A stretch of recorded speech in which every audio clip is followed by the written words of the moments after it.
তারেক রহমানের স্বদেশ প্রত্যাবর্তনে যেন জনদুর্ভোগ সৃষ্টি না হয় সে ব্যাপারে সতর্ক থাকতে নেতাকর্মীদের প্রতি আহ্বান জানিয়েছেন বিএনপি স্থায়ী কমিটির সদস্য এবং তারেক রহমান অভ্যর্থনা কমিটির আহ্বায়ক সালাউদ্দিন আহমদ।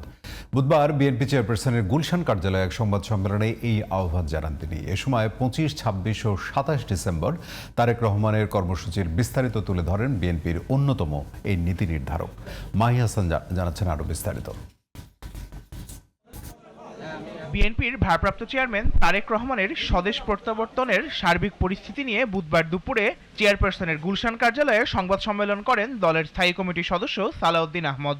26 তারিখ শুক্রবার বাদ জুম্মা তিনি বাসভবন থেকে রওনা হয়ে প্রথমে শহীদ জিয়ার মাজার জিয়ারত করবেন এবং সেখান থেকে জাতীয় স্মৃতিসৌধে তিনি শ্রদ্ধা জ্ঞাপন করতে যাবেন। 27 তারিখে তিনি এনআইডি কার্ড এবং ভোটার হওয়ার সমস্ত কাজগুলো সেদিন করবেন। এরপরে শহীদ ওসমান হাদির কবর জিয়ারত করবেন। তিনি জানান, রাজধানীর 300 ফিটে অনুষ্ঠেয় গণসংবর্ধনায় তারেক রহমান ছাড়া অন্য কেউ বক্তব্য রাখবেন না।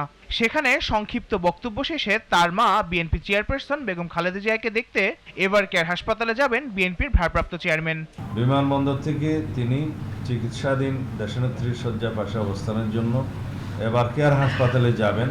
প্রতিমধ্যে তিনি অত্যন্ত সংক্ষিপ্ত অনুষ্ঠানে দেশবাসীর প্রতি ধন্যবাদ ও কৃতজ্ঞতা জ্ঞাপন করবেন।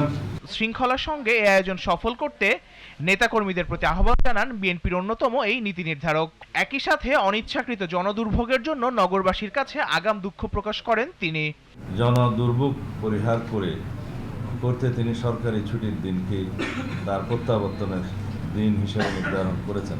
তার নির্দেশনা প্রতিপালন করতে যে জনদুর্ভোগের বিষয় মাথায় রেখে আমরা রাজধানীর কেন্দ্রীয় কোনো স্থানে যেমন সরোয়ার্দী উদ্যান বা মানিক মিয়া এভিনিউকে আমাদের কর্মসূচিতে অন্তর্ভুক্ত করিনি।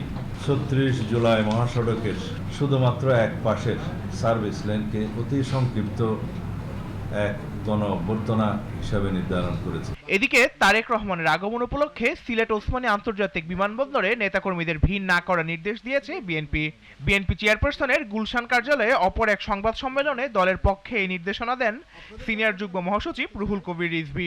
সিলেট মহানগর এবং সিলেটের আশেপাশের জেলাগুলো বা সিলেট জেলার কোনো নেতৃবৃন্দ কেউ অহেতুক বিমানবন্দরে ভিড় করবেন না।